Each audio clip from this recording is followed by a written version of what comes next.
how to make your very own practice meteor hammer.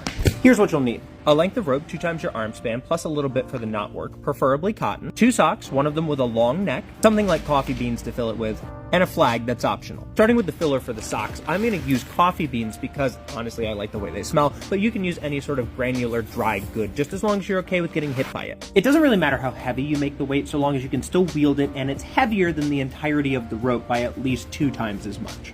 Once you've got it stacked inside the other sock, set it aside and we're going to get to work on the rope. You can use any rope you want. I like cotton, just make sure it doesn't cut up your hands. So we're going to start with a basic bowline knot. And as you can see here, I go through it nice and slow. Make sure everybody can figure it out. Once you've got that tied, you're going to tie another bowline knot with the sock neck, see why I want the long sock, and tie it on and attach it at the end. We're going to tie one more time with the bowline knot, and we're going to make it at the very end, and that's going to be our lasso for our wrist. Last, we're going to get to the flag, which is completely optional, but I do recommend adding if you have a little sliver of fabric lying around.